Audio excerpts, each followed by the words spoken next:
Welcome to the Haunted Hangover podcast. I'm Louie, and I'm joined by my bud Dave. What's up, y'all?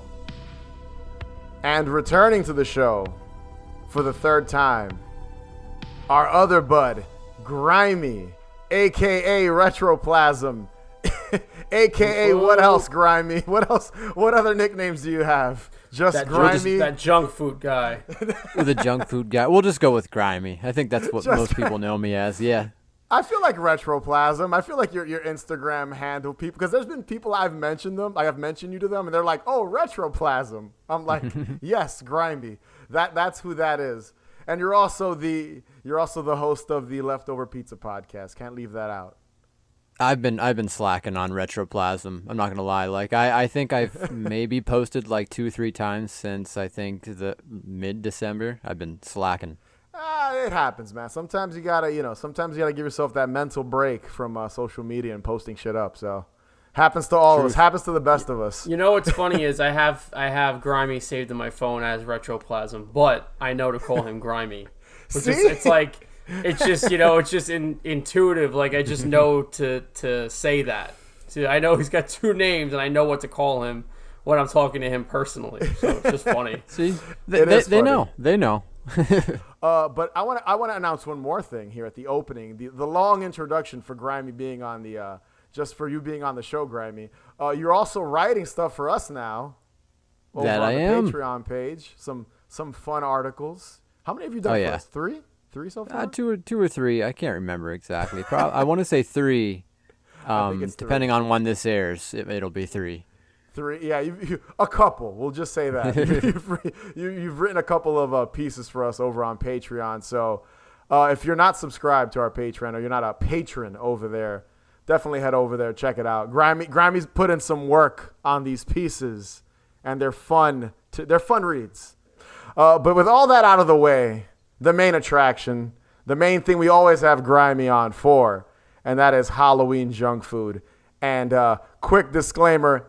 As usual, not every item on our list, our picks, is technically a Halloween item because I know we call the episodes Halloween junk food, and at this point, third time, we've definitely picked things that are not technically Halloween items. So I just like to reiterate that at the top here before someone leaves a comment saying, "Oh, that's not a Halloween item." It's Halloween and horror adjacent. Yeah. There you go. That's basically what it is. I'd like to point out before we start this, like you said, we are talking Halloween and like spooky junk food. All of this stuff is discontinued for the most part. I'd like to point out the first time I was here with you guys, we talked about Halloween Happy Meals from McDonald's. Yes. And then 2 years later, we actually got them back. So I just like to point out that as long as we're talking about these things, we're putting some good juju out into the world. I think people might be paying attention, and we might just be getting some good karma on our side. And things are coming back. So I hope so. I feel like it's Dave and I. We did an episode talking about the struggles. Well, he didn't have any struggles. I had struggles. I found them really quickly. Honestly, I had to work for the McDonald's Halloween pails last year. Were you able to get them all relatively quick? Oh, God, I can't. It feels like just yesterday, but for some reason so far away, too. Yeah, it was 6 months ago, so. Yeah. Time of this recording. I definitely, I remember getting them pretty easily. Like, I have a bunch of buddies that are out that way, and as soon as any of them hits McDonald's like they typically do, they're like, dude, the fucking, the witch one's in there right now, or the pumpkin one's in there right now. You better hurry up.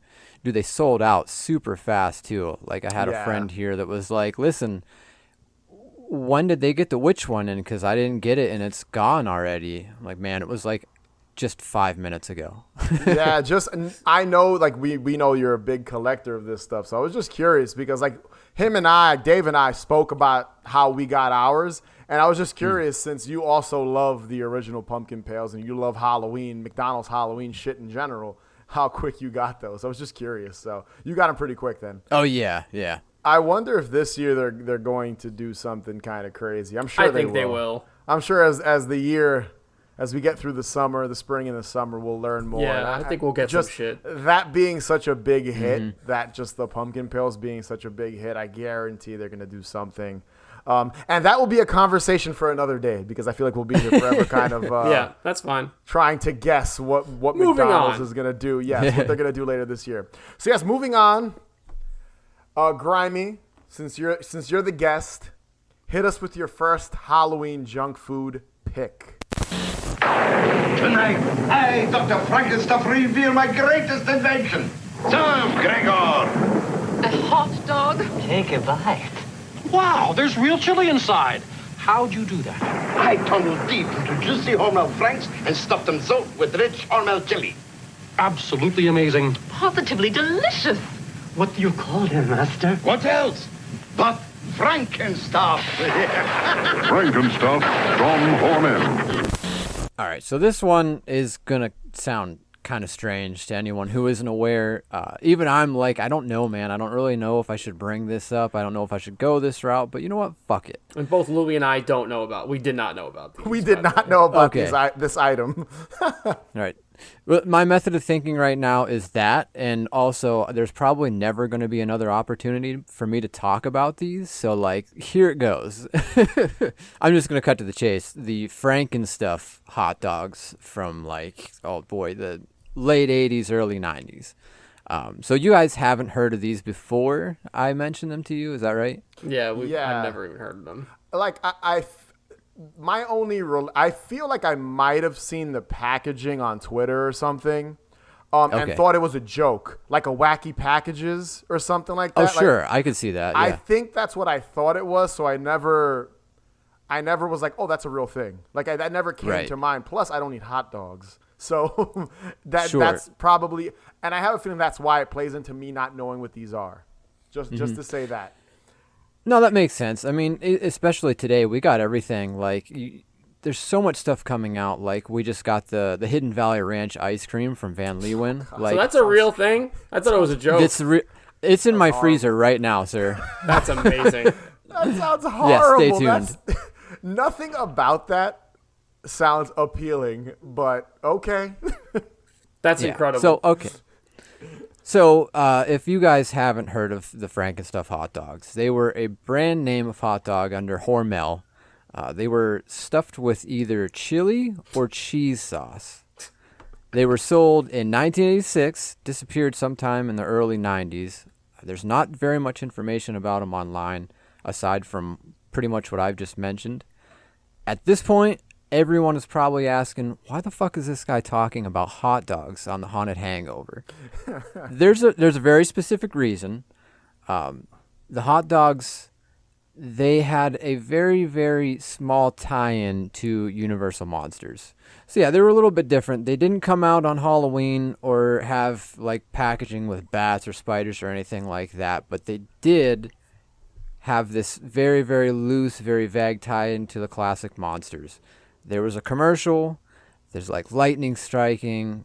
Doc Frankenstuff reveals his greatest invention. This, the play on Dr. Frankenstein. Totally is. So he claims that he tunneled deep into a classic Frank and stuffed it with Hormel chili.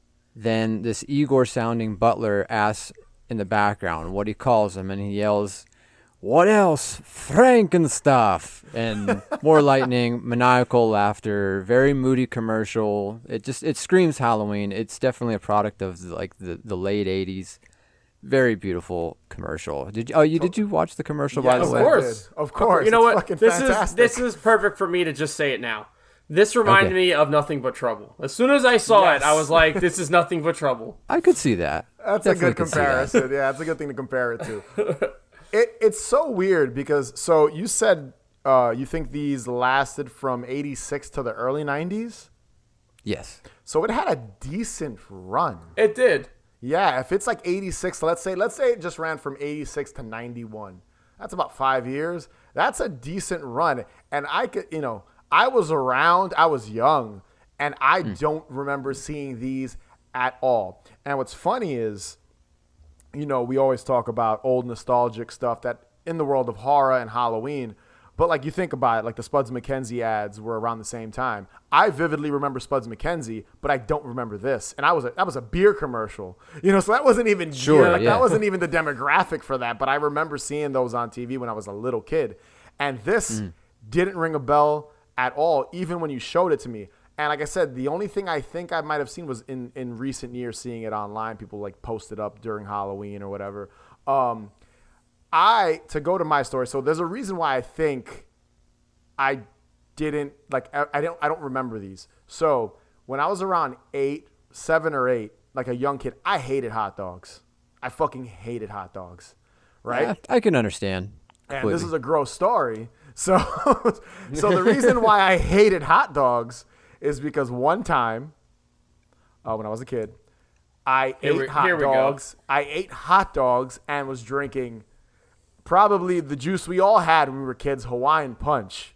The most artificial shit you could drink. We all are very... This has disaster written all over quite it. familiar with Hawaiian Punch. So I had hot dogs and Hawaiian Punch and got a stomach something happened to me. And I ended up vomiting later on that night. I remember, I think during the day I was with my father. And then in the evening I was back home with my mom. So it was one of those things where I was with my father for the weekend. And then I went to go I went back home with my mother. So I'm with my mom and it's like Sunday night. And Sam, my sister, she's there too. And she's little because she's 5 years younger than me. And I remember getting a horrible stomach ache and then vomiting eventually. And it was literally hot dogs and Hawaiian Punch just everywhere and disgusting. And that ruined hot dogs for me until I was probably 30 years old and started eating vegan hot dogs, which technically are not hot dogs because they're not made of pork or whatever the hell a hot dog is. Even vegan hot dogs, it took me years to have one because just the effect of getting sick off of hot dogs and Hawaiian Punch had on me mentally. Like I just couldn't even, smell a hot dog. It fucking ruined it for me. It's hilarious. So I'm glad you're mentioning these hot dogs, even though I know this has nothing to do with these specific, these hot dogs, the gimmick hot dogs. They're definitely a gimmick and real hot dogs. But this is the only time I will be able to tell this story on the podcast. Another funny thing, and Sam's probably going to kill me if she ever listens to this, but so when I got sick that night, my sister has this weird thing for a long time. If she sees someone vomit, she'll vomit. Like it's just I know a couple people like that. So, it's a very weird reaction, but and we're gonna go back to these hot dogs. Don't worry, Grimy. But Sammy, she goes, Sam is again she's like 2 or 3. I spew the gross concoction of hot dogs and Hawaiian Punch. And my sister just looks at me, little 3-year-old Sam, bleh, right? Like this. That's incredible. And I always laugh because my mother is there with us, and her and I at the time were both really little. We shared a bedroom. And my mom, I always go, Mom, you must have been so stressed that night because you've got me all fucked up on hot dogs and vomiting hot dogs and Hawaiian Punch. And then the other kid is just vomiting just because she sees. Just because she sees it. She sees me throwing up. I was like, my mom must have been so Poor stressed kids. that night. The trauma of being a mother with 2 children vomiting for no reason. So I wanted to share that on the podcast. I just thought that was a fucking hysterical. It's just funny. As soon as you picked these, I thought of that hot dog story. Like, of course, I've got to tell this on the show because, it happened to me when I was a kid around this time when hot dogs, I feel like gimmick hot dogs like this, cheese or chili filled. I don't think this was the only brand to do it. I'm thinking, I don't think so. There had to have definitely not the only ones to do it, but the only ones to do it the way that they did it. They literally hollowed these hot dogs out and stuffed them with cheese. So when they break it open, a little bit different. It's really, really funny just to watch chili pour out of a hot dog. Like I was laughing when I watched it. I was like, this is ridiculous. Yeah, it's just like a meat tube. It's kind of fucking gross when you break it down, but I don't know, man. There's something oddly satisfying about it too. I would absolutely listen.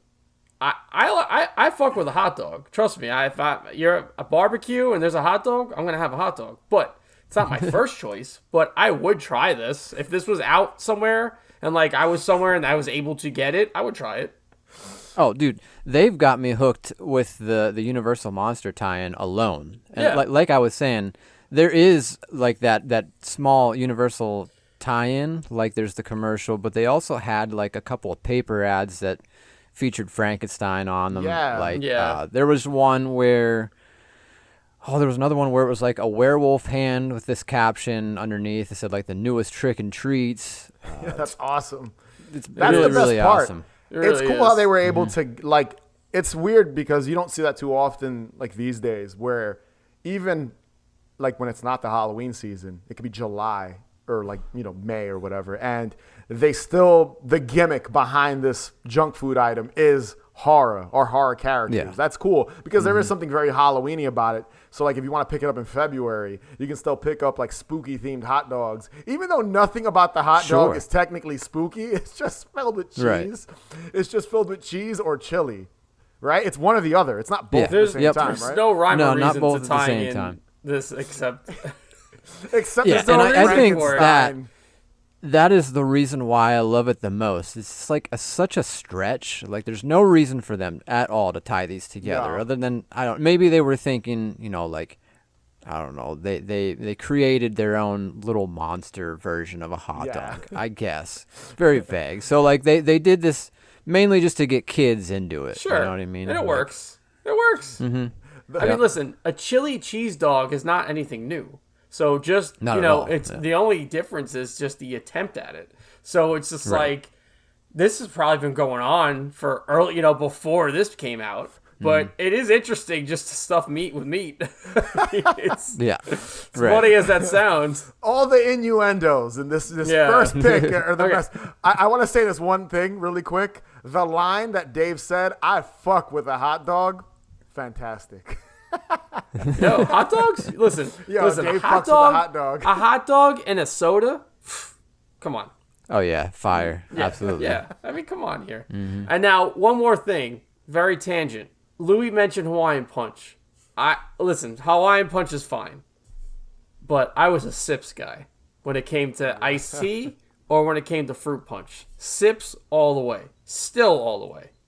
It's funny. Sips, yeah, okay. I It's remember good. the large size sips or the can. Yo, that's what I'm Yeah. saying. But the Sips Yeah. branding was so much better because it was like that late 70s, early 80s, like the pictures of like gelatin molds, like from Yeah, like yeah. back. Oh, If it was that kind of like branding, when it was just like a dark room with fruits and stuff, and just a Yeah. splash of what, like that shit got me like, okay, I want Sips. I feel Yeah, the same way. very moody. I feel the same way about Minute Maid orange juice. Weren't the cartons like black or something? Something they were like dark. Sips, I remember. Sips were black. Yeah, I remember them being dark too. Yeah. It's like the goth, the goth fruit beverage, I guess, is what that was. Interesting Totally. stuff when you think about it. A little yeah. edgier, a little edgier back in the day. Sure. So neither of you guys have seen these before, like in stores in real life or anything like No. that. All right. No, So- I again, when I was a kid, I don't remember. I also, again, Yeah, I wasn't a I hot was- dog kid for a reason. Hot but- dog kid. Yeah, I wasn't a hot dog kid. I was a pizza kid Right. because of my experience, my bad experience with the hot dogs. But I don't remember seeing these in stores at all. Okay. And Dave, you would have been like 5 or 6, so you would have been Yeah, so I prime.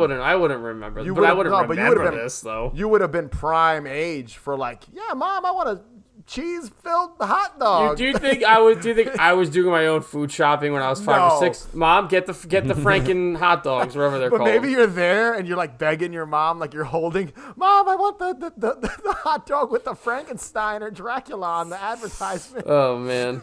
Well, I was lucky enough to see them somehow. really? I don't. Yeah. I was super young, so I was born in '89. Yeah, dude. And I don't know when. So early '90s. You're they younger than Dave and discontinued I, these. and you remember them. Yeah. So imagine. I do. So I picked these up. I remember them. They were at this little store my mom actually used to work at. It's called Bilo, and I see them. I pick them up. There's nothing that's really on them other than the little picture of like the hot dog cut in half with the chili coming out of it. Very, very crude drawing on the front of it. I just remember picking them up and looking at my mom being like, "Can I have this?"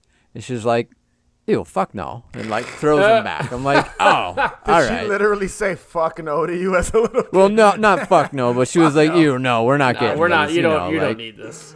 just typical mother disapproval. I'm Yes. just like, you know what? These are Fine, whatever. disgusting. So she may have ruined something that could have been amazing for me, but A magical I can never experience.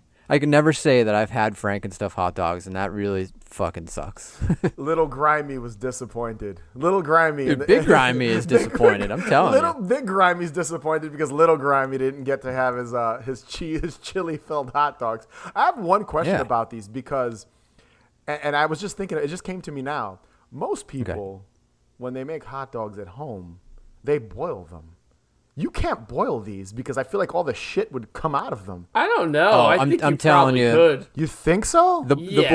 boiling's not for me personally. I know a lot of people that do it, but like these would be going on like a grill or something. have But even to. then, I think you can boil them. and more than likely, yeah. Imagine how So gross these would supposedly- be. Like boiled. Oh yeah, like that stuff would be juicing out of it, and oh man, God. can you imagine the hot dog water after that? Oh, Fucking God. gross, man. Someone would probably like that. Limp Biscuit, There you go. Good, The good hot call. dog, Good the call. hot dog flavored water. the chili and cheese hot dog flavored water. If you crave chocolate too, Count Chocula can satisfy the chocolate monster in you. So, being that Grimy said his mom didn't want to buy the chili infused hot dogs, this is the opposite because I'm almost positive this was my mom's choice to buy these more than anything. And these are the Count Chocula Fudge Pops. Now, Grimy is the one that brought these to my attention because I forgot about these. But once I saw that box, I was like, oh, I've had those many a times when I was a child. So these came out in 1994, and can you fact check that, Grimy? Is that true? Were these 94? That sounds about right to me. Yeah. It's got to be like It does, early too, '90s, because- no later, Yeah. no earlier. Because this lines up with about the age range that, because I would have been 11. So yes, this definitely does make sense. So my mom used to buy these, and these were definitely bought more for her than they were for me, which is That's really dope. funny, right?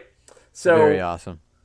So my mom is a big chocolate person, and it totally makes sense that she would buy these. So when I was a kid, this is how I used to eat them, and this is a very vivid memory, is that I would let them melt, like almost like not all the way, but like super melty inside the package, and it's how I used to eat them. Like I used to just let them melt, and it was really messy, but it was incredible to eat them that way. So you ate a half melted ice, like Yes. it was dripping on your. How would you Yes, prevent it like, from making a in mess? the package? No. So Oh, like I okay. would open the package up, and then I would just like eat it over the package, and it was delicious. It was like eating Interesting. like it was like eating pudding.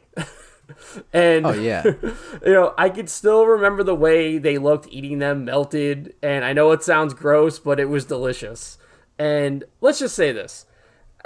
As a 11-year-old, these were sugar-free. So these were made with NutraSweet. You think I knew what the fuck NutraSweet was at 11 years old? So like for Oh, me, we didn't care Yeah. about Right, that. exactly. We saw Count Chocula on the cover. We're like, Ex- fuck you. We're getting them. And that leads me to my next point is that as simple as the packaging is, anything besides cereal with Count Chocula branding, it was welcome no matter what it was. So, like, oh yeah, Mom, you want those? That's fine because Count Chocula's on the fucking package. I want them too. I don't even care if it tastes The like not packaging real on these chocolate. is great too. It's like a yellow backdrop, right? And It's it like has a yellow. It's like Yeah. a yellow border, and then like it has Count Chocula, and then like the actual background with the ice pops is like purple and black and like brown. It's a very vibrant packaging. I Oh never. yeah, it's I straight never up like had a these. cereal box. Yeah, basically. I never had these. This is another item I didn't know that Count Chocula even had like fudge pops. I had no idea until you guys showed me these. I completely missed these. It's interesting too that they made them with the fake sugar, with the like yeah, chemical. that's very interesting. It's Considering it this doesn't is make like- sense really. Considering this is obviously for children, like this is aimed towards kids. Like you're Listen, it fucking- got my mom. Well, yeah, it's funny because when you think about pudding pops, you think of like the Jello pudding pop. I shouldn't reference who, Right. but See, that is kind of what I remember them being like. Like I don't really remember having these too often, but Yeah. I do remember at least one time having them. And I think me and Dave discussed a little bit earlier that like they're very, very similar, if not identical, to like Jello pudding pops. Yeah. Maybe a little bit different. And they were just, if you guys haven't had a Jello pudding pop, you're fucking up, because really they good. were a delicacy. Yeah. I'm telling you. I mean, the way that these things, and you can maybe vouch for me on I know this, exactly like, what you're talking you'd about. be eating them, you wouldn't like bite through or nothing, but it would like develop this really weird kind of like crispy, icy coating on the outside for some reason. Yep, that's why I would let them melt, because like that melted, the melty texture with that texture was what was like made it so good to have it melted too. That's why I would do Yeah. eat it that way. The most interesting thing to me about this like item, so right, if you think about it now, the Monster cereals, like those characters, huge. Everyone knows them. Totally. 94, when you think about it, Count Chocula was like the boss of that group. Like he was the one you always saw. Do you guys remember? I don't know if either one of you remember this, but do you remember when there was a live action Count Chocula? Like in the ads, Yeah. like in the commercials? He was so creepy looking, but like I remember them really pushing that, and that might have been around this time that these popsicles were a thing, because I think it might have been like 91, 92, where there was commercials for the cereal, and they like literally have a live action. I remember there's one, I forget what it might have just been for the cereal, but I remember there was a commercial where there was like the live action Count Chocula, and there was like a little creature or something, and he was like bringing it to life in like a castle. And I just remember them like the character in live action looking so weird. He looked almost like the Duracell battery people. Do you remember those characters? Oh, They're all yeah, shiny yeah. and shit. He looked like yeah, the that. weird robots. And it's weird because when you think about like 91 to 94, around that time when Count Chocula was like a big deal, it's just so interesting how they tied so many individual items to him, because like Frankenberry didn't get a popsicle, I think. Right? Like No, I don't no, think not at so. all. Boo And Berry. that's one thing I Yeah. don't understand at all. Like, they could have easily made all of the Cereal Monsters popsicles. And, like, Yeah. even today, Right. I'm not sure what's stopping them. Like, Well- they have fruit roll-ups and cookies and now yogurt and fruit snacks. Like, come on. It seems like this was I don't remember, but I have a feeling another company might have been involved with helping them make these. Like, right? Because it's Post that owns the Monster cereals, right? Is it Post? Well, let's see. I can I'm tell pretty you right sure now it's Post. Who made these? But I have a feeling maybe. I think G Mills, maybe. Oh, G General Mills. owns, You're right. It's General Mills. It's General Mills, not Post. General Mills maybe worked at that time with another company to help make the popsicles, because they're not an ice cream brand to my knowledge.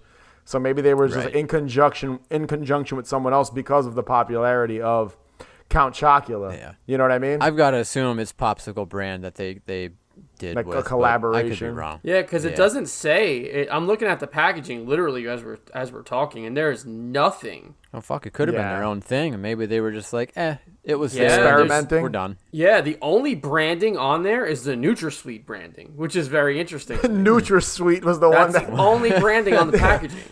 they fronted the money to make a Count Chocula Here, popsicle. hold on a second. I got it here. So here, this is what this says. Copyright 1994, Steve's Homemade Ice Cream Incorporated. Wow. Count Chocula and the Count Chocula character are trademarks of General Mills. So they only use the Count Chocula Character. character for this. Wow. Weird. That goes to Very show you. weird. Again, goes back to what I said before. It goes to show you how big of a deal Count Yeah, Chocula they licensed was. that out. Could you imagine the round table here with the three companies combined? Like, we got General Mills and whatever fucking Steve's Ice Cream Company, Yeah. and NutraSweet, and they're all like, all right, we're going to make some popsicles for kids with NutraSweet. Kinda healthy, but some fucking Got my chemical. mom. It got my mom, so... That, It was dude, like this it is- would have got me too. This is an Fucking ice epic. cream for the diabetics. That's basically what it is. It's like if you got diabetes or you're watching your figure, Dude, you can get the diet ice It's cream. the funny thing is though, my mom is such a big chocolate person, so and she loves like double chocolate. So like chocolate on chocolate. This was her Yeah. calling right here because she bought them all the time. Watch we're putting this out into the fucking universe, and this year we'll get a Count Chocula. Don't All be so three surprised. characters will get ice cream, but it will probably have to be General Mills licensing out the characters to another company. Unless General Mills makes it. Unless they make it themselves, yeah. I'm sure those Right, will but sell I'm like thinking, hotcakes. Like, why not? We have Little Debbie ice cream, and now Van wanted Leeuwen's to putting try out those fucking so Hidden bad. Valley Ranch ice cream out. Like, they have every kind of ice cream you could think of. Don't the cereal monsters? I mean, listen, I loved the yogurt and everything when they like swapped the Trix Bunny Yeah. for like those three guys, but like, dude, come on, ice cream? That would have made a killing. And we need more ice cream during Halloween. I don't give a fuck what anyone says. I agree. I agree There's with not you on enough. There's not enough Yeah. like Halloween I themed agree with that. ice cream. We get pastries, we get cereal, we get candy, obviously, but we don't get any ice cream. Strange. Now that I think about it, you just kind of like the fact that this existed at one point and we don't get it at all. Like we don't get anything even close to it. Yeah. Unless it's like a boutique brand or something like that that's making like a limited small batch of like pumpkin spice ice cream. But yeah, we don't get a lot of Halloween ice cream, and we don't get a lot of the Monster cereal characters outside of. Cereal? You know, outside. No, well, we get like fruit by, like he said, there's the yogurt. I didn't try the yogurt. How was it? I didn't try. It's pretty mid. I really Yeah. didn't care for it. Yeah, it's probably there- nothing special.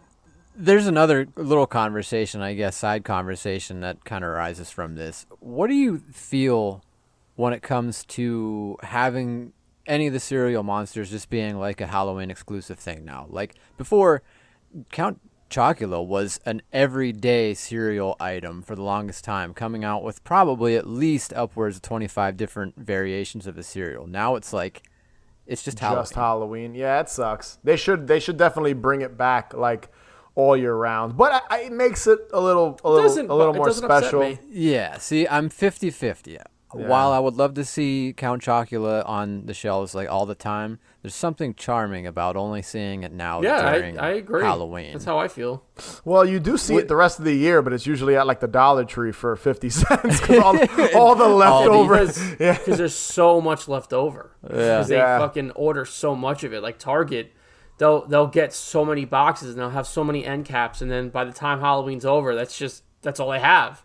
Yeah, 500 cases of Frankenberry. The Giant up the block from us, like if you go there during Halloween time, like they have an entire aisle of Halloween snacks, cereals, Yeah. candies, etc., and it's filled to the brim with every cereal. And then once once October 31st, not even once October 30th is here, it's already discounted and $1 a box, $2 a box. That's So- when you stock up. That's when you Yeah. stock up for the rest of the year. Chef Queasy coming through. That's nasty. This is tasty. Mud and crud cakes. Baked them up fresh in my Queasy Bake Cookerator. Now you're the chef. Mix her up. Pop it in the cookerator. Ta-da! You can add mud, gravel, some worms. Good job. Did I mention? Turn your mouth green. Queasy Bake looks gross, tastes great. Cookerator comes with 2 mixes. Other mixes sold separately. Light bulb not included. Assembly required. All right, so my first pick is, and I have some questions for you guys when it comes to this pick. Well, something associated with this pick. But my first pick is the Queasy Bake Cookerator or the Queasy Bake Oven by Hasbro. And this came out in 2002, and it was discontinued.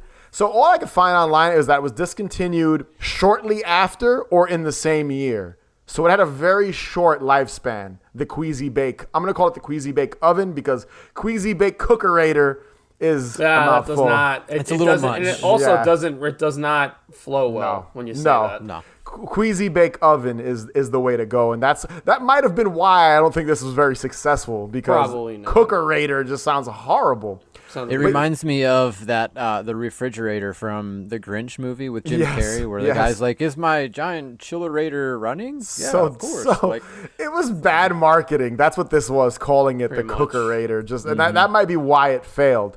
But what it was basically was, and I don't agree with this, but I want your guys' thoughts.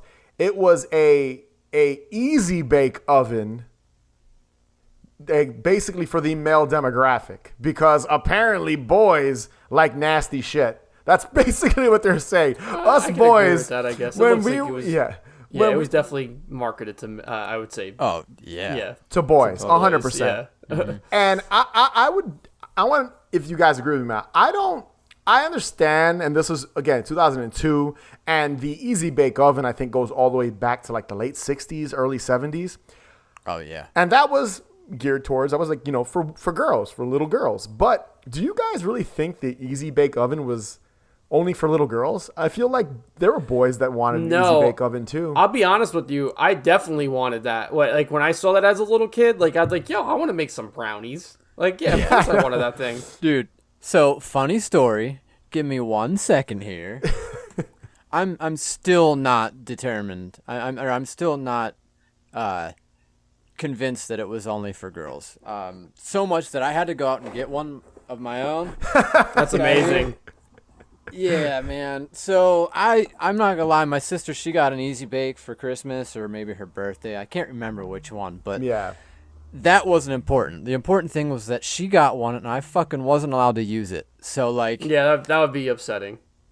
dude, totally upsetting. Like I got to watch her make brownies over a fucking light bulb and just be jealousy, like sitting over in my chair next to her, like. This is dumb. You're like, I want to mix water and powder and create brownies. Like, that's what I want to do. And that's all it was, Totally. right? Yeah, that's basically what it was. It was I mean, like the newer bottom of ones. the barrel. Well, yeah, I hear the new ones are a lot better, right? Yeah, they have an actual heating element. It's not just a light bulb. But like, hey, you know what? This got the job done. But yeah, back to the Queasy Bake, and I have some stuff to add to the Easy Bake Oven. But the Queasy Bake Oven, it ran the same way, 100-watt light bulb inside of it to heat, as the heat source to cook these brownies. And the only difference was obviously the way it looked. So the Queasy Bake Oven was purple and green and had a brain on the top of it, I believe where the light bulb was.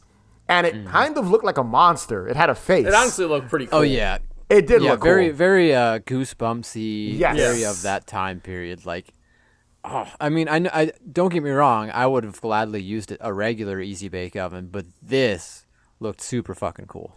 Yeah, it was, if you were like a horror kid, and into all that stuff, this was aimed right at you. Like, this is like, oh man, that looks cool.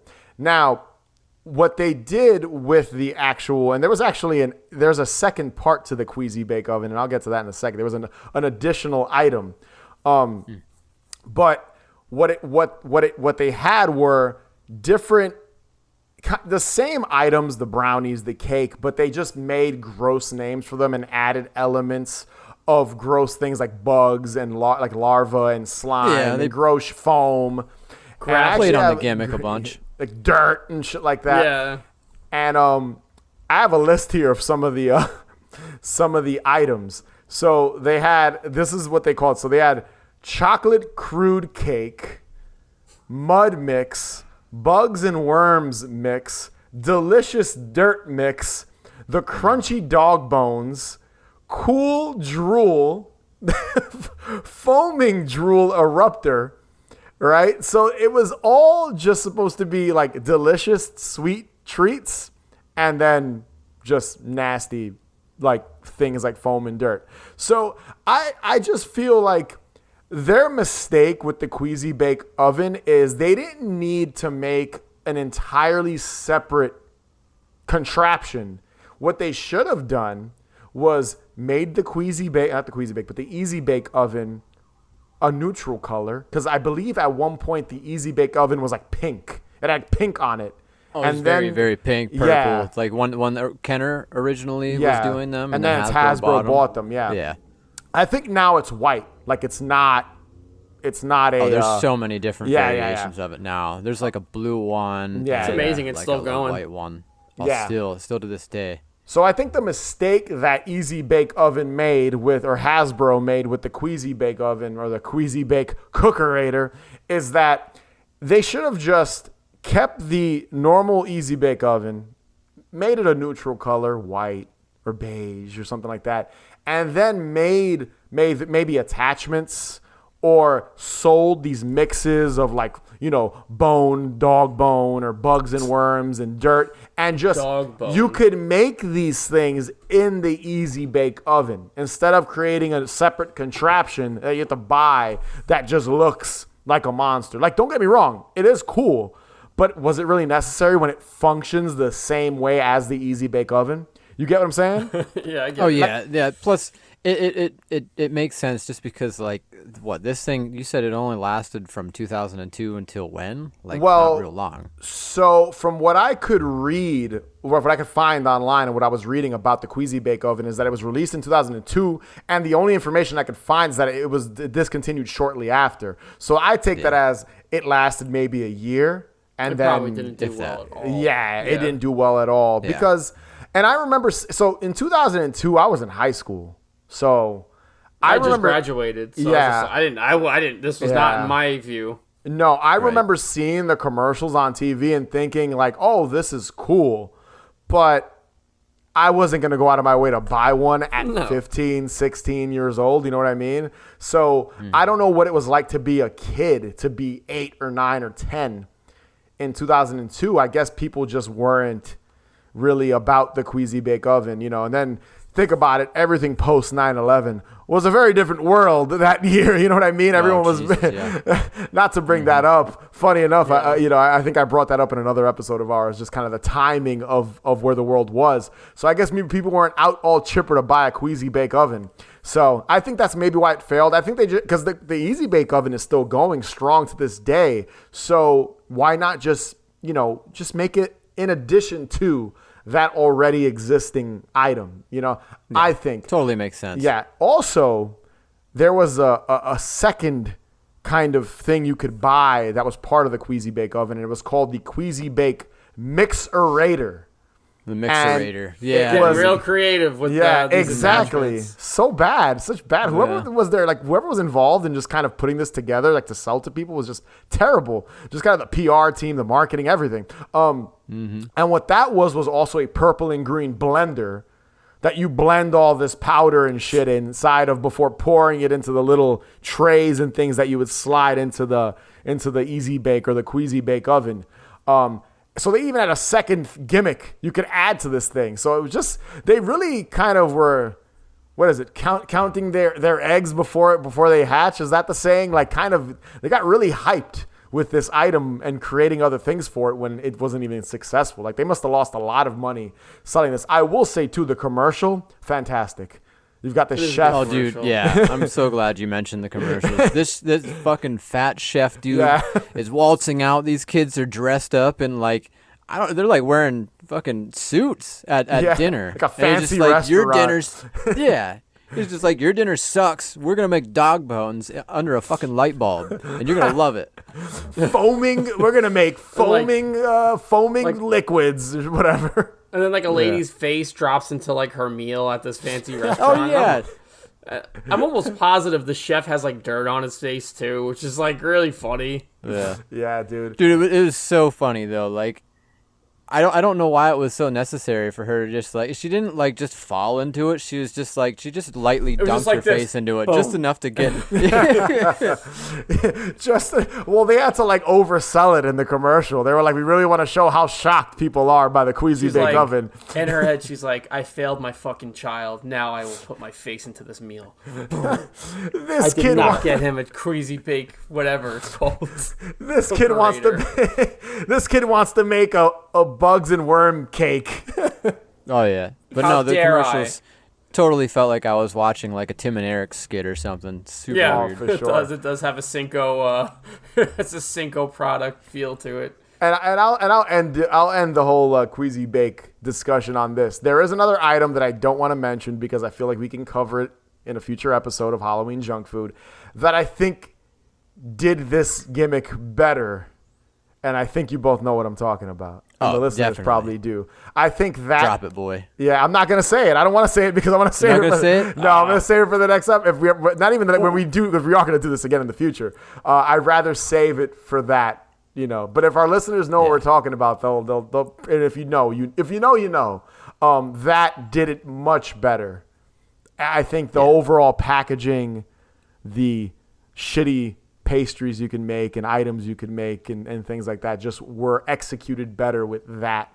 But that also didn't last long. So there wasn't a market for gross out Easy Bake Oven toys or whatever. Would you even consider this a toy? What the hell do you consider the Easy Bake Oven? Is it a toy? I don't even know. An interactive toy, It's a I novelty. guess. I don't know. It's a novelty. Yeah. Hey kids, get your parents to buy this this it's a overpriced light bulb to bake There you shitty powders in water. Have fun. What? No dip?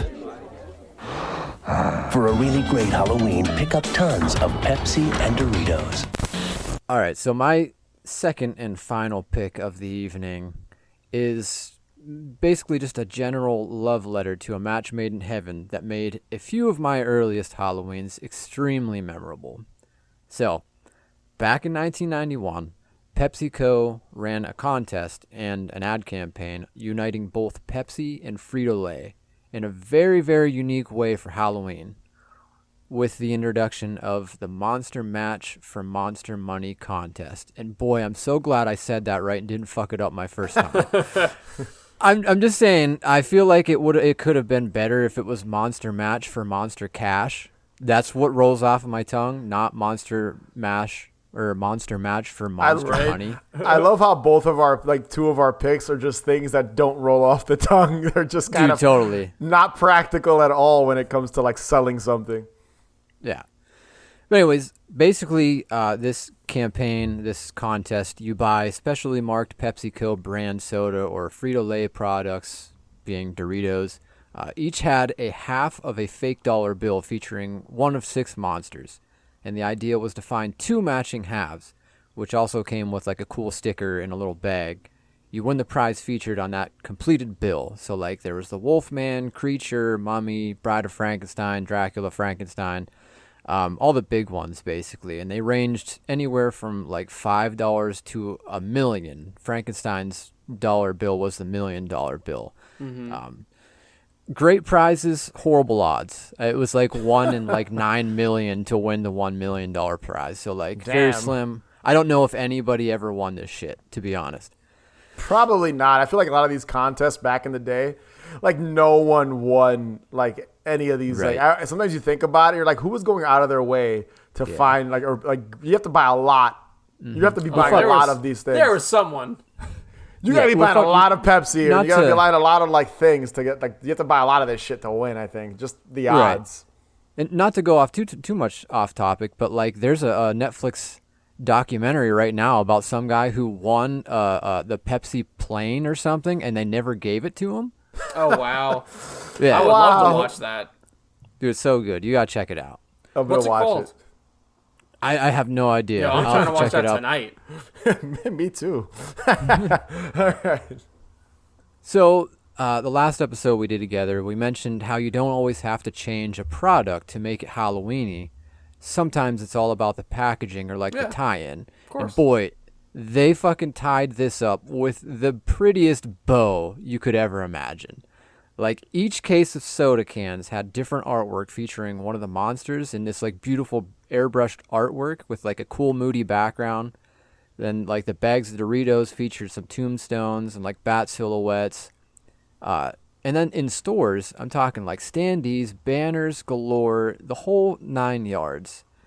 It just was a whole fucking vibe for different grocery stores, Walmarts, your Bi-Los, and whatever little mom and pop stores you might have around town.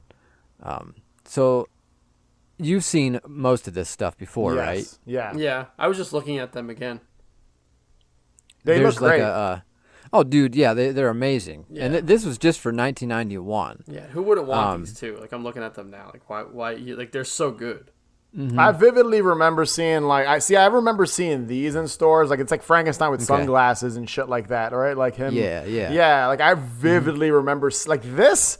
I remember seeing them in the supermarket. I remember seeing the on the actual packaging little characters and stuff. I remember that. This, I honestly, more so than the hot dogs, this I actually do remember. Funny enough, it was around the same time, but it's so interesting how stuff affects you differently, you know? Mm-hmm.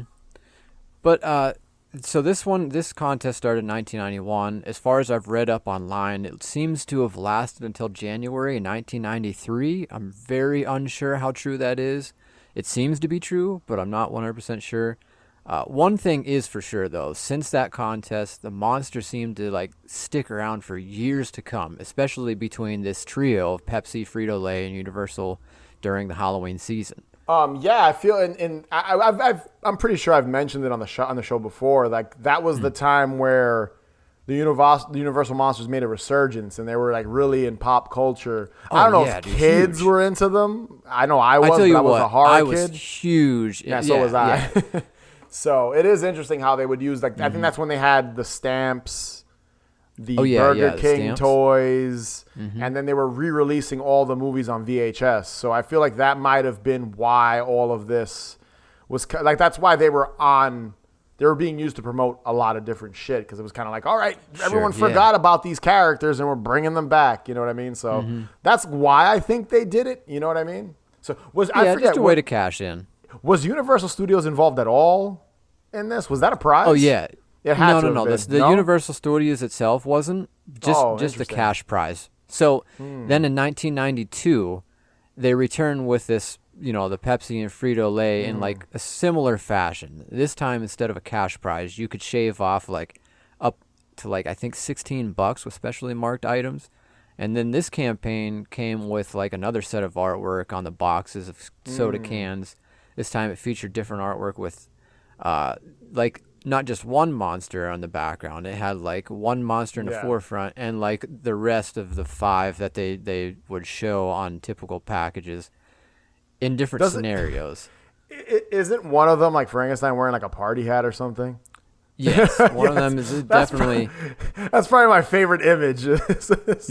Oh, it's super super cool. Like it's one of the dumbest ways to like make this hip with the young crowd, but for some reason it genuinely worked, and like we all remember this. The one that stuck with me the most, and I actually have it on my wall in the background here, is the creature from the Black Lagoon.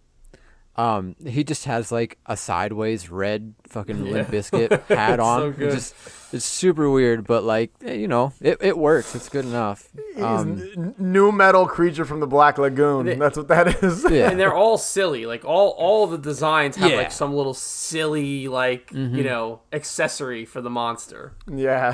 That's all it is. Like sunglasses, a hat. It's all silly shit.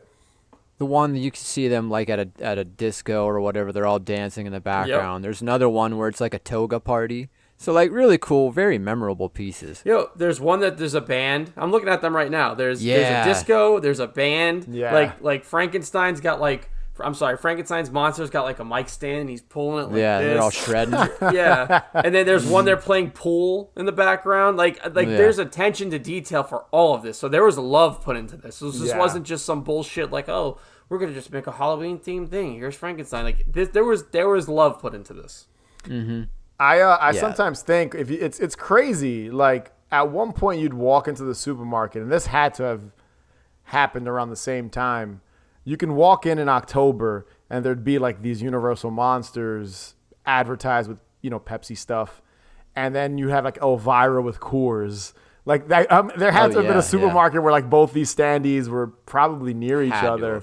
Which is probably just like a wonderful image if you could ever, like if someone ever snapshot like just a photo in that year, maybe 91, like 91, 92 around that time.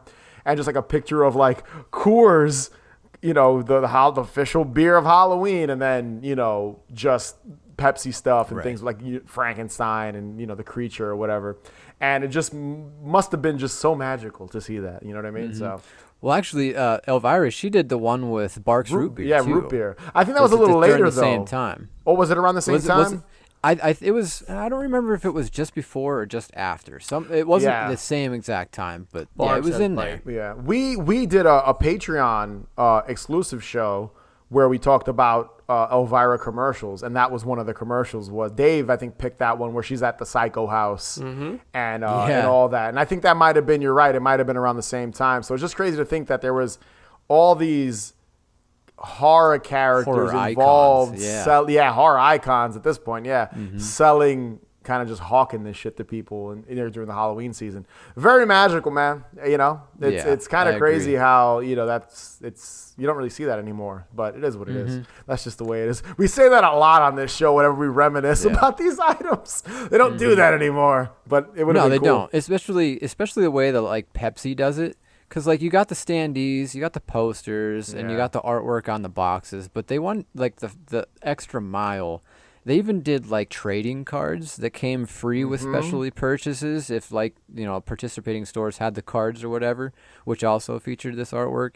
And it's just, like you said, it's something that you don't really see companies do anymore. It's like, like the cereal boxes even for like Count Chocula. It's just super simple. It's just, here it is, and take what you get. It's not amped up or anything. It doesn't get anyone excited anymore. I think that's now, like, with stuff, and I think this has come up too, just marketing. I think we talked about this when we talked about McDonald's, just like the marketing to children and unhealthy food. Yeah. Like, they don't want, oh, mom, even though kids are always going to want fucking cheese doodles or Frito-Lays or whatever, you know what I mean? Like, kids are always going to want chips unless you're raised on, like, health food, and soda, so that might be why, they kind of got away from involving these characters in such a, like, cute, funny, cartoony way. But, I do want to buy some of those. I've seen them on eBay, the dollar, the money, the, like, cash. The $50 bills. I want to get some on eBay. I've been meaning to. I know the standees go for, a lot of money. Yeah, so. I mean, you might get lucky and see one at, like a flea market or an antique shop, and they might not know everything and give it to you for a little bit less. But, yeah. The last thing I want to touch on is the commercials. So they did do a series of commercials. I'm only going to pick the one. It's a classic commercial. I can't not talk about it. So, do you guys know about the no dip commercial? No, I'm not familiar with that one. Yeah. You're not familiar with that? Oh, if I hear it, I'd probably be like, oh yeah, I do know. I think I spoke about it on one of our episodes. I gotta hear it. You're talking about the Frankenstein when he's carrying the bus, right? Oh, I do know, but we did talk about it, yes. I know. You said no dip, and I was like, oh, okay, now I know what you're talking about. Gotcha, all right, I gotcha. So, if you haven't seen it before, basically, monsters are throwing a party. Frank makes his way carrying an entire fucking truck of Pepsi products overhead. We see a bunch of startled trick-or-treaters. Sorry. Oh, no, it's all, I mean, it's a fucking Pepsi truck, bus, same size. Good enough. It would have been amazing if it was a bus, though. Epic. Yeah. So he's, coming at this house, and the kids are just kind of in the way, and they're all, like, startled and screaming and running away frantically. And Frank drops this truck near this house, grabs a case of soda, grabs a bag of Doritos, knocks on the door, and Dracula answers. He has this, like, resting bitch face look and simply says, "What? No dip?" And Frank just grunts and goes for the dip. Like, easily one of the most quotable commercials ever. Oh, man. And I mean, it's just a classic. So, yeah, like, to your point, they don't do it like they used to. They don't amp up Halloween and commercials like they used to, box art, all that good stuff. And I don't see why they couldn't do this again, like, relatively soon with this, like, I don't want to say it's a resurgence of monster stuff, but, like, NECA's doing monster stuff again. I feel like monsters have been prevalent this whole entire time, but, like, even more so now. Universal Studios right now is building a land in their new park that's Universal Monster themes. An entire land. That's awesome. I didn't know that. That's there you go. So with, like, a ride and everything. Yeah. There's no time better than now to do it. So, like, fucking bring that shit back immediately. Yeah, that's awesome. Yeah. And they're bringing back the Universal Monsters in movies. They made The Invisible Man, and they're going to be, I think they're supposed to be making more in, like, kind of new Universal Monsters movies under the, they tried with Tom Cruise, but that shit sucked. So they're trying again. The Invisible Man. The Invisible Man was awesome. The Mummy with him was bad, but the Invisible Man movie that they made from I think it was Blumhouse, that was pretty good. So yeah, man, they'll make a comeback. They always do. Universal Monsters always make a comeback, man. So you can always fall back on them. Universal is always trying to give away free trip to their place anyway. So yo, I'll take it. Spending that dough. I'll take it. Once you get there. Yo, Universal, you want to send us some free tickets? We'll go. Me, Dave, and Grimy. We out. Yo, I would love that. That would be amazing. Dude, let's go. Nick, Nick, Nick, Nick, Nick, Nick, Nick. Nickelodeon. Nick, Nick, Nick, Nick, Nick, Nick, Nick. Nickelodeon. So my final pick, and this is not exactly Halloween, but it's adjacent for sure, is the Nickelodeon Green Slime cereal, which was released in 2003. Now, right off the bat, this was known as a limited edition cereal. And people scooped these up and didn't even open them, and that's very, very common even now. Like, people just buy the shit and don't open it. I've done it before. I've bought boxes of stuff, and just never touched it, and just eventually ended up throwing them out regardless, but still, I'm still doing it today. Yeah, it's certainly a thing. I never tried these. I'm glad it was a thing for a short period of time, because I'm pretty sure that this was a very short lifespan for this cereal. And I'm surprised it took until, now I think you guys will agree with me on this, I'm surprised it took until 2003 to make a cereal like this. Yeah, it's odd. What a missed opportunity, especially like in the 80s and 90s. Like, yeah, dude. Nickelodeon was like prime time in the 90s. How are you not? How did they not have a cereal like this? That's a good point. A very good point you raised. Like Gak cereal, because Gak was a big thing. Yeah. Like, oh, dude, I would fucking kill for Gak cereal. Like cereal that like turns your cereal, like the cereal milk green. Like how? Like I can't believe that they didn't capitalize on this earlier. 2003. That's crazy to me. It was a different Nickelodeon in 2003 too. Yeah, that's what I mean. Yeah, weird. Dude. Yeah, there's a very, very definitive line between the old Nickelodeon and the new Nickelodeon. It's completely different. But SpongeBob was like the turning point of where Nickelodeon sort of started to change. Definitive turning point, unfortunately. And listen, the cereal was like lumpy slime shapes, and it was just puffed corn and green food coloring. And it did have marshmallows that were slightly shaped like the Nickelodeon logo. And I know if you search on eBay, I thought it was going to be more money, but the boxes go for like $8 to $30 for like a box of this cereal. It's not too bad. It's not crazy. It's 20 years old. That isn't terrible if you want a box. Like if you just want the box. So not bad. No, it's not. But yeah, that's really all I have on it. There's not a ton about it. It's just a very short-lived novelty thing that really should have came out 10 years prior. So now I feel like Grimy would know this. Correct me if I'm wrong. Didn't they bring this back? So I have an interesting. Oh, okay. I have a couple little points I want to hit here. Okay. So, yeah, please. I read the article that you read that said the orange marshmallows were shaped vaguely like Nickelodeon logos. Yeah. So that's actually not completely accurate. So this cereal was made basically to promote the 2003 Kids' Choice Awards. Okay, that makes sense. The little orange pieces are actually blimps. Yeah, that's awesome. The Nickelodeon blimp. I love that. Yeah. But like, if you're not really looking at it, you wouldn't. If you're not looking in detail, it's just not there. It's very, very misshapen blimp, if you will. But looks like fish, not a blimp. No, yeah, exactly. It's like a fucking mutated orange shark or something. It's very strange shape.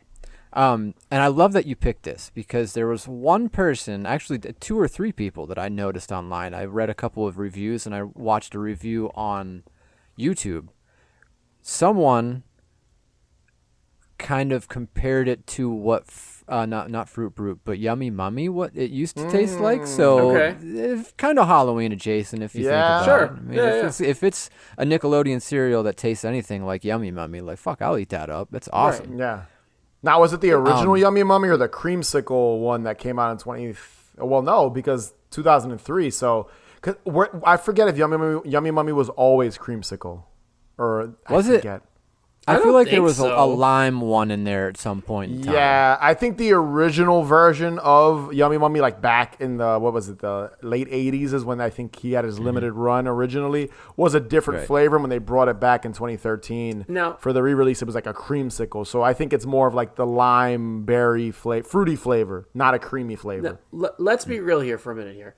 Halloween is certainly, for me, and I'm pretty sure you two will agree with this, affiliated with Nickelodeon. So Oh, when you for think sure. of Nickelodeon, Totally. you're thinking of Halloween. Absolutely. Yep. Are You Afraid of the just- Dark lived over yeah. there, so come on.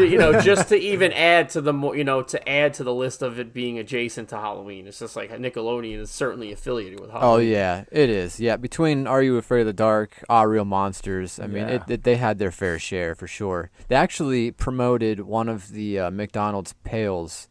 That they did a tie-in promotion with Nickelodeon, McDonald's, and That's the awesome. Halloween pails at one year. I can't remember exactly which year, but it's there for sure. I have to look that up because I do not remember that. But this cereal, this was from 2003. They ended up doing a completely different version of quote unquote Nickelodeon slime. It's not the green slime cereal. This is just Nickelodeon slime cereal, but it's with Apple Jacks. Completely different cereal. They had the little loops, and it's not near as cool. It turns your milk green still, but like, dude, there's something just very beautiful about those really lumpy slime splat logo kind of things. Like, I don't know, it seemed like such an alien cereal, whereas this Apple Jacks just simply looked like Apple Jacks. Yeah. Right. It was. And it's like- Apple Jacks. It was like like we the- know Apple Jacks. It was like the boring version of the Nickelodeon Pretty much. cereal. That's And basically listen, what I the fuck with version Apple was. Jacks too. Apple Jacks too. is, Oh, is same, top 10 yeah. cereal for me, but it's just like it's not the same. Yeah. Because they It's didn't not put the as much effort into it like they did the original run. That's why. It's like I feel like that's how cereals are now. A lot of these like gimmicky cereals, like the Hocus Pocus cereal or the one that came out last year, they're just kind of like repurposed cereals that they just use and put different branding on. There's nothing that's all it special is. or No. unique about it anymore. You know, like the Ghostbusters cereal that came out, was that last year or 2 years ago? Same thing. There wasn't really anything too special about it. It was just the branding in the box. Right. So now there's one thing I do want to add on one more thing, and it wasn't I didn't choose it because it's not even really Halloween adjacent, but I remember this cereal and I do not remember the name, so I'm gonna have to do this I'm hoping Grimey's gonna know what I'm talking about. Hit me with it. It was a cereal that was like the mascot was a robot, and treasure no treasure idea. hunt. something like Oh, Hidden what the fuck Treasure is that called? cereal or Hidden something. Treasures. That's it. It was yeah. like just basically like a filled corn puff with like fruit in it. And it was it like, had like strawberry or something. in yeah, it. strawberry, like orange, whatever. And I remember that cereal, and it was funny as I was doing research for today. I was like, the other day for today, I was like, Sheila, do you remember this cereal? And she's like, I don't think so. And I'm like, dude, I used to have this cereal all the time, but I didn't choose it because it really has nothing to do with Halloween. But there's nothing spooky about it. no, but it was just a cereal that I had. Like I would buy it. And it was I just- don't remember that at all. Yeah. I don't remember that one at all. It doesn't ring a bell at all. You said, what is it? Fruity Treasures? What is it? What is it? Hidden Treasures, Hidden I think Treasures it was called. cereal. Yeah, and like the robot was the He's just robot. kind of in the bottom corner, like with a spoon, scooping up cereal. I'm going to have to look it up. Yeah, and like the I'm looking robot, like the whole shtick of the robot was the robot needed to know what was the flavor. Meanwhile, he had to get it from the information from the kids when the robot could just take a bite itself, which made no sense. But that's besides the point. They sound delicious. A little like It was crusty cereal, and the inside's like a gel. Yeah, it with was like a berry. no, not gel, dude. It Oh, was no? like solid. It was like Oh, a okay. solid like filling. It was really good. Yeah, That sounds it was good. definitely something else, very unique. Yeah, Uh, it was. You It don't- definitely don't was see unique. much like that now. No, Damn. Wasn't Pop-Tart cereal like that? It was like a little gel filling. it's very similar to that. The Pop Tarts. It's close, yeah. Yeah. Yeah, yo, Pop-Tart cereal was the shit back in the day. So, Yeah. so that was always good. That was a good pick. That was a good pick, Dave. They should bring Yeah. back the Nickelodeon cereal too. Fuck it, the original version. Come on, guys.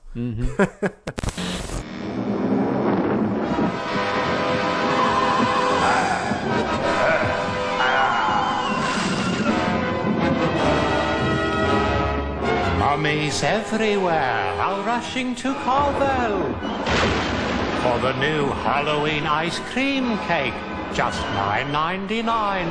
Have your mummy pick up some new ghosty cones too. The Halloween cake, $9.99. So, the theme of this episode, for the most part, I think at least on my end, I don't know if you guys have noticed or caught on, I haven't had any of these items. That's funny. I haven't had the Nickelodeon cereal you just mentioned, the Frankensteiner footer things, the Queasy Bake Oven, the what was the other one? I'm missing one.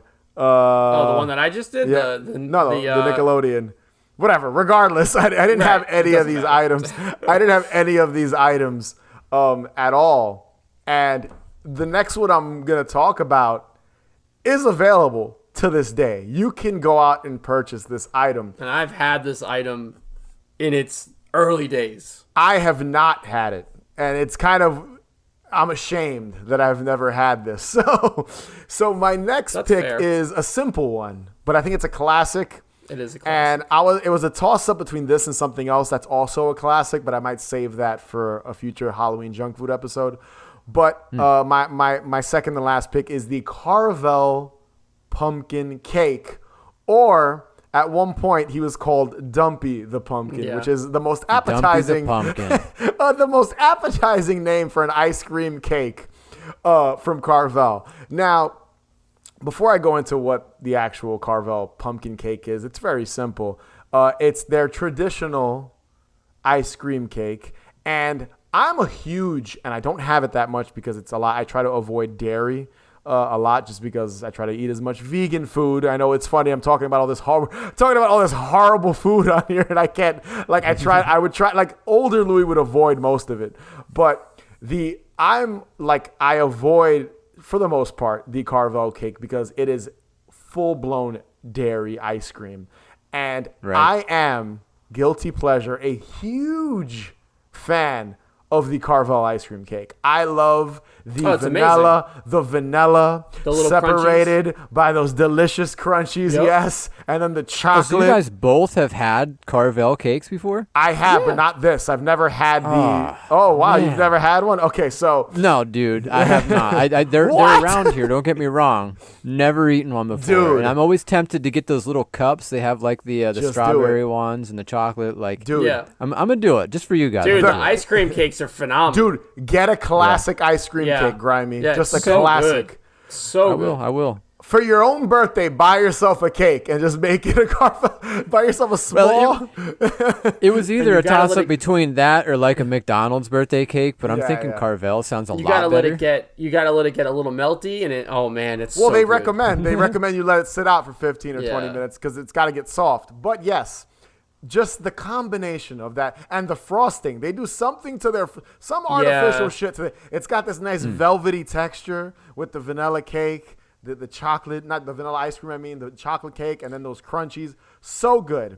And all that this is that delicious, wonderful, magical cake that I try not to eat that often these days in the shape of a pumpkin.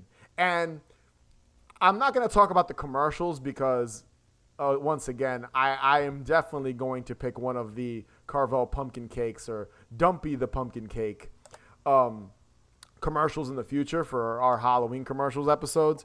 But the commercials sell it so well. That's where Dumpy the pumpkin comes from. He is it's weird because that commercial's from the 70s. So when this cake was called Dumpy the pumpkin, it was the jack-o'-lantern, but not in the traditional sense. He was more of like a cartoon version of a jack-o'-lantern, wearing a big white top hat. Really weird. And I think the top hat said character. Happy Halloween, and then there's a voiceover with like this, I'm Dumpy the pumpkin. Dude, you do a good Dumpy the pumpkin, man. So that's literally the voiceover in the commercial, which I don't want to talk too much about. But yeah, man, there's just something magical about the Carvel pumpkin cake. It screams Halloween to me. There's probably one other item that screams like nostalgia and Halloween to me, but this pumpkin cake, dude, seeing these old commercials, when you walk into a Carvel in October, because these are usually made to order, so you have to call in, hey, I want a pumpkin cake, because they're a pretty big cake. It serves, I think, like 15 people. And if you walk into a Carvel in October, they do have them, you know, in their like refrigerators that you can open up and you get the cakes and you can customize it with happy birthday, Jane, or whatever the hell you want. and they have them there. But usually, if you're gonna buy one of these, probably for a Halloween party, so you're not gonna customize it with anyone's name unless someone has a Halloween birthday. Right. But yeah, man, it's so perfect. The cakes to me are so perfect. Everything about it just screams the holiday. If I ever want to feel nostalgic, I just look at one of those cakes. And I have a funny story, really quick, Dave. Yeah. So the wife, mine, she was gonna get me one, and she was gonna order it, but this was during the pandemic. So like my birthday was low key. It was like at home, just the two of us. Sure. And she was gonna buy me an ice cream cake, but she was like, "Are we really going to eat?" She felt sad afterwards. She's like, "I should have just fucking bought it for you," because she knows I wanted one. I've never had one, and I still haven't had one. And she almost bought it, but she says, "I know, I'm jealous." She almost bought it, and she was like, "We're not gonna be able to eat alone, because it was just the two of us in our apartment. We're not gonna be able to eat this giant cake by ourselves." So just freeze it. That's what I put it in the told her. freezer And freeze it. That's what I told her. I was like, "You should have just bought it. I would have been so happy." But I'm gonna this year. I'm spoiling Now I it want now. one. I'm spoiling it when I do my Halloween junk food vlog episode video thing. I'm gonna buy one, and that's gonna be in the video. So I'm buying. fuck yeah, I'm dude. literally gonna drop the money to buy one just for the video. It'll either be a solo video or it'll be a part of the junk food video. So we'll see when the time comes. We're still a few months away from October, but it's happening. Right. This year I'm getting one. Yes, Dave. I have something to say about this cake. So for me, the cake is almost the epitome of Halloween. And sure. like the I don't want to sound corny, but it really does give me such a comforting feeling of nostalgia to, for the holiday, where it's just like it's instant comfort seeing it, because it's something that I would have at like a elementary school Halloween party. Like it was there, along with the old Entenmann's cakes that, they still make too. So it's great to see those staples that were made by these classic companies that are still being made. Yeah, man. You know what I mean? Like it's just great that, it's very comforting knowing that these things have stood the test of time. It's funny too. I tried to look up when they started making it.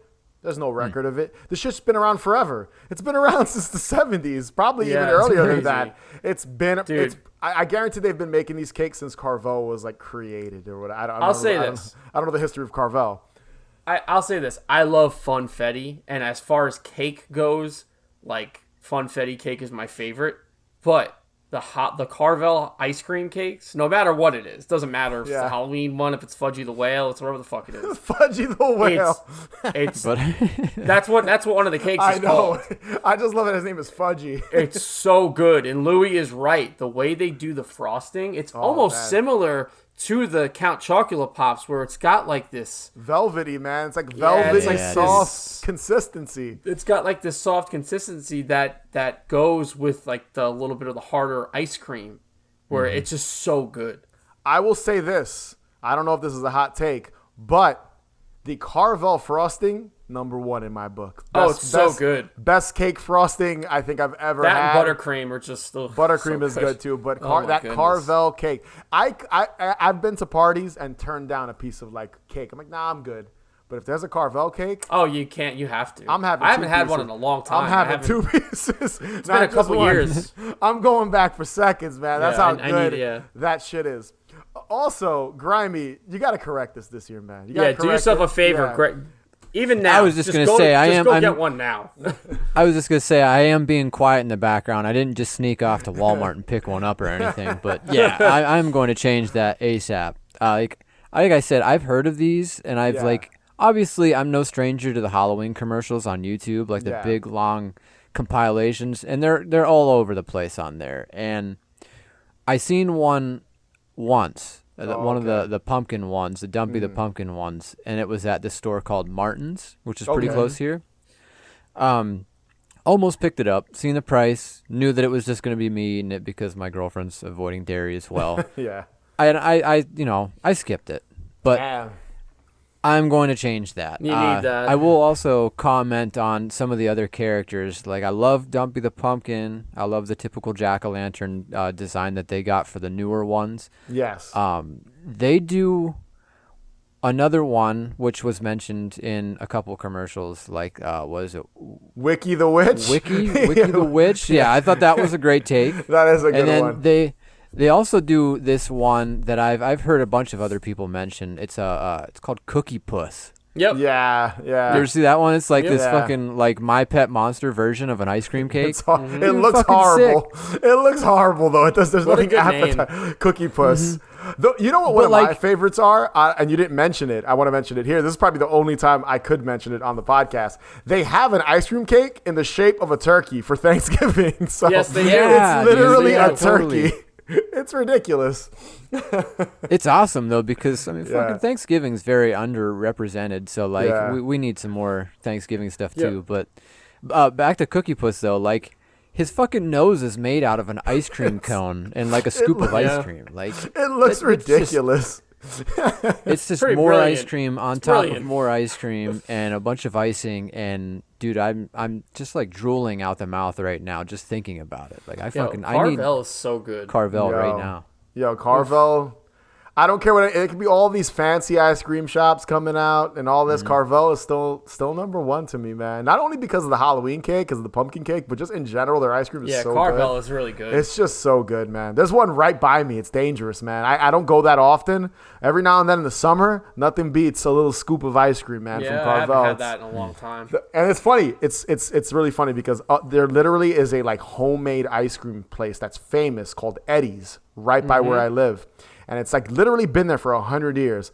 I still go to the Carvel down. I still go to the Carvel down the block, dude, because I don't know. There's totally something get it. about it. And they sold the what's in the cake as an ice cream one year. I don't know how often they do it. It was an ice cream. You can get it as a separate in a cup or a cone, and it was just the cake in ice cream form. So good. If you've never had Carvel ice cream cake, like a Carvel ice cream cake in your life, that's the one thing I'm trying to sell right now. They should pay it. They should sponsor Haunted Hangover. Carvel, where you at? Where you at? Yeah. And I'm going to have one this year, man. And Grimy, you're going to have one I'm going to too. have to have one too. We're going to have to document I tell you what. this. You let me know when you go buy one, and I'll buy one at the same And we'll time. have to do it all. We'll just all have to. We'll have a nice little celebration piece. We're going to jump on here and do a mini-sode for October of us enjoying our jack-o'-lantern Yes, I'm in for that. ice cream cakes. Let's So, do it. We're saying it on the podcast. So this October, this spooky season, and that gives us 2 months to do it, we have to eat a Carvel pumpkin cake live here on Haunted Hangover. So Yes. you guys have that So to be look forward prepared to. be prepared for three grown men going, oh Yep. man, this is good. Damn. It'll so be good. just 10 minutes of us showing it off, eating it, and just enjoying Like it. That'll be- ASMR eating, ice cream eating. Like the worst mukbang you've ever watched ever. Oh no! ASMR. 3 dudes eating a pump. That'll be the title. 3 dudes eating Carvel pumpkin ice cream cake. Oh god. Oh man, some There you people go. will probably think it's like it's like the two girls, 1 cup. It's gonna be like that kind of thing. Like, wait, this is gonna be horrible, and it really legitimately is just 3 guys eating ice cream cake. Amazing. Happy Halloween! I'm Dumpy the Pumpkin, the fresh ice cream cake made daily at Carvel. So that was Halloween junk food part 3. Grimy, as always, thank you for being on and talking shit with us. Yep, it was a pleasure as always. Always more than happy to be here. I love everything involved in this. The prep work, just thinking about spooky shit way before the spooky season. It's a blast. I love it, and I would love for this to be a returning thing every year. It's going to be. It's going to be, and I'm gonna say this now. Got to have you on the show a little more often going forward. Sure. So Yeah. Game. that might have to happen. But where can people find you? So, if you're interested in listening to mine and Derek's podcast, Leftover Pizza Podcast, you can check us out on Instagram at Leftover Pizza Podcast. You can check us out over on Facebook. We have a Facebook page now. We also have a little group called the Leftover Pizza Club. It's a little private group. You have to ask to come in and all that stuff. But if you join, you get a free sticker and a free invite note kind of thing. Super cool. I think you'll like it. We think it's kind of cool. You might think it's kind of dumb, but definitely check us out over there. Other than that, man, we're all over the place on social media. Just type in Leftover Pizza Podcast or just Leftover Pizza. You'll find us. Yes, check all those out. And also be sure to follow us on Instagram, Twitter, TikTok, @Haunted Hangover. Subscribe. Check out our Patreon page, patreon.com/hauntedhangover31. And if you can rate and review us, that would be greatly appreciated. And as always, remember, the best cure for a hangover is... More booze. Catch you guys we did it. later. Bye.